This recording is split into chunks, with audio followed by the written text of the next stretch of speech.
Welcome to the M&A Unplugged podcast.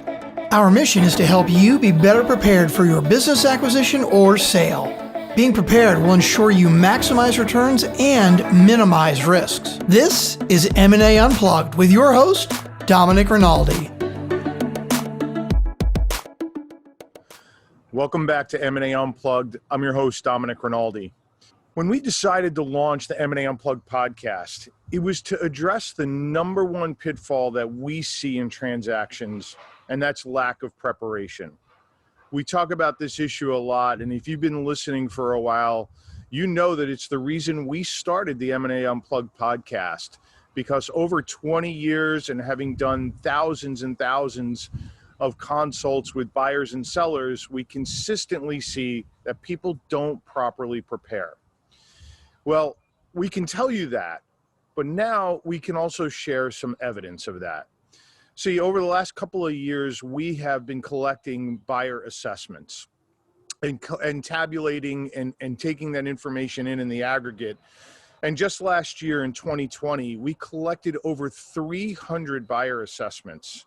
And today, I'm going to give you some highlights to those assessments, some high levels and show you the evidence of why we believe that preparation really is the number one issue and the number one thing standing in the way of people having a successful transaction versus one that potentially erodes their entire investment. We'll give you some actionable steps to avoid these pitfalls. But if you want to avoid the common pitfalls, please visit our website, K2 Advisor, adviser.com. And on that site are the resources that I'm referencing and the assessment. Being prepared is critical to ensuring that you maximize returns and minimize risks. Thanks for being here and hope you enjoyed today's episode.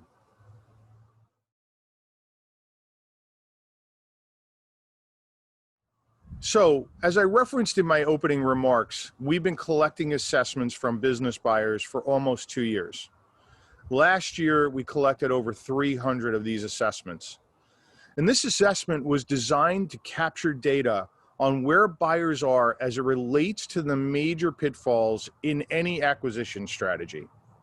The assessment itself takes less than 10 minutes to complete and covers everything from strategy to financing to how people will source their deals once they're ready. The scoring scale on this assessment is 0 to 100, with 100 being the best score and telling us that you're completely ready to explore buying a business and should have tremendous confidence moving into the market.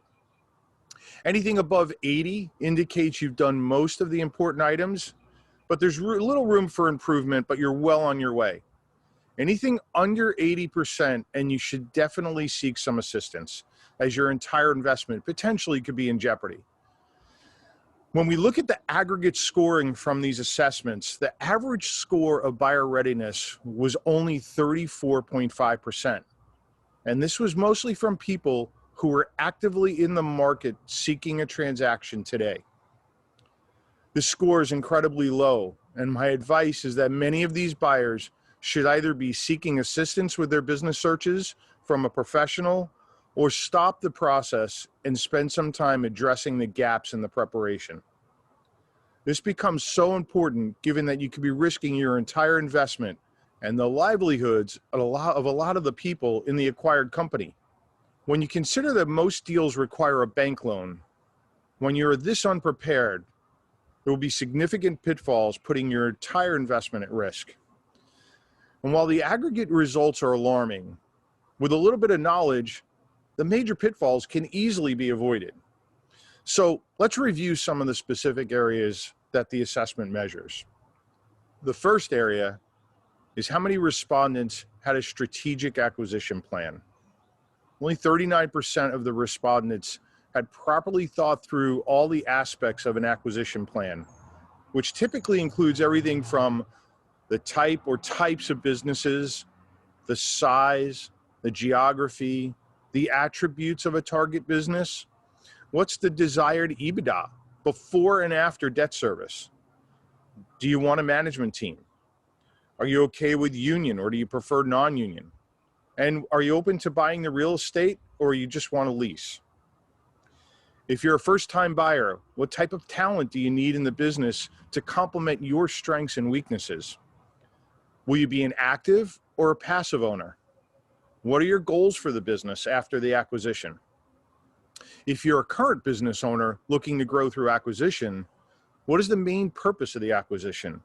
Are you looking to grab some competitors, potentially buy some technology, pick up talent, or just acquire clients?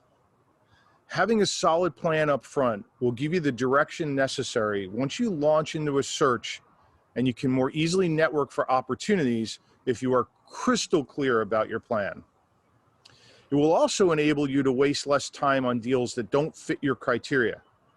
And I promise you that in a comprehensive search, you will need to look at a lot of deals to find the ones that truly fit your objectives.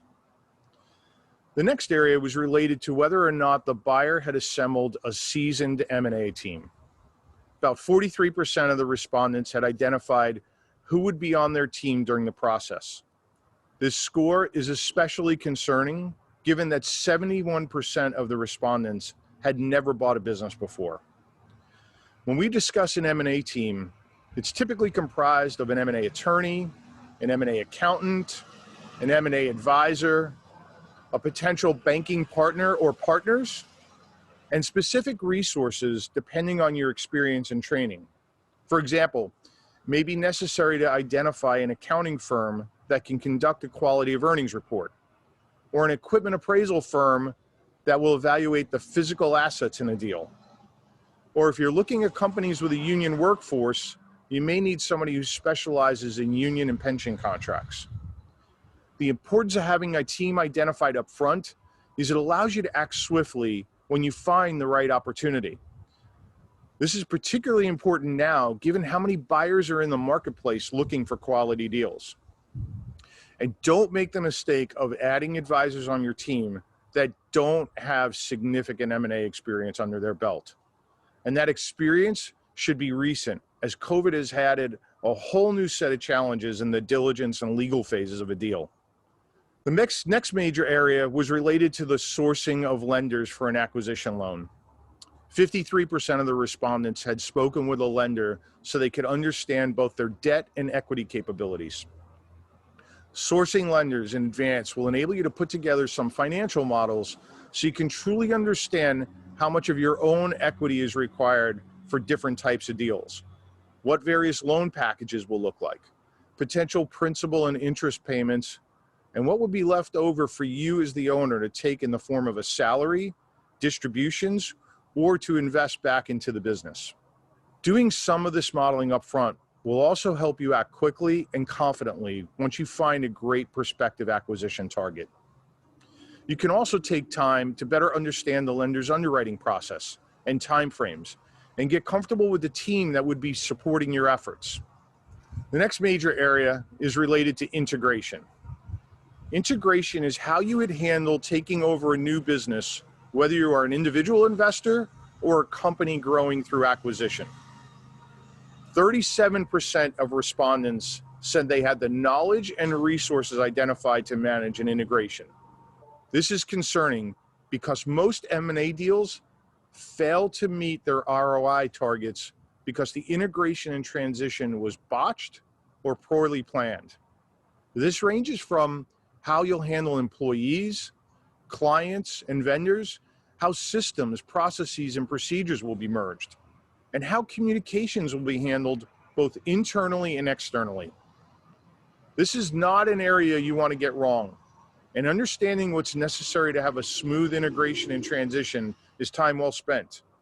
And the time to be planning for these issues is actually during your diligence phase. You do not want to wait until the deal is wrapped up and you're ready to close to start thinking about integration tasks. It's way too late at that point. The next area relates to sourcing deals. And only 45% of the respondents had identified exactly how they would source prospective target companies. Sourcing has become a really significant issue right now. I mentioned earlier how many buyers in the marketplace, and it's not uncommon to see multiple offers on good quality deals. And so sourcing deals has become a bit of an art as well as a science in this marketplace. Of course, there are the business for sale websites where you can go and source opportunities, but I promise you that you're going to be in a large pool with lots of other buyers. And so you need to be more creative. You need to be thinking about networking, maybe perhaps direct outreach, or hiring a firm like ours where we can conduct a really comprehensive search for you based on your criteria. But sourcing lots of deals is going to be important. I see a lot of buyers approach the market and they approach one target acquisition at a time. And if your time frame to get a deal done is less than 12 months, you actually need to be sourcing many deals at the same time. Sometimes as many as 6 to 12 deals, because some of them are going to fall through, some of them you're not going to want to proceed with any further, and you're going to be left with a handful that maybe fit your acquisition criteria and seem like good opportunities. So having an abundance of opportunities that you can look at is really critical. So the above are just a handful of the business acquisition areas that we cover in our assessment. If you are considering owning your own business and going after a business acquisition within the next 2 years, I strongly urge you to take our free assessment. We will email you all the results so you can see the gaps that may exist in your strategy. Plugging those gaps will be crucial to securing your investment and giving you the confidence to move forward with a search. And if you need some specific help, please feel free to reach out to us directly at marketing@k2advisor.com. We love to help entrepreneurs be better prepared for their acquisitions. I hope you enjoyed this episode. All of today's information will be available in the show notes. If you enjoy our content, please remember to subscribe and review our podcast. I look forward to seeing you again on the next episode of the M&A Unplugged podcast. And until then, please remember that scaling, acquiring, or selling a business takes time, preparation, and the proper knowledge.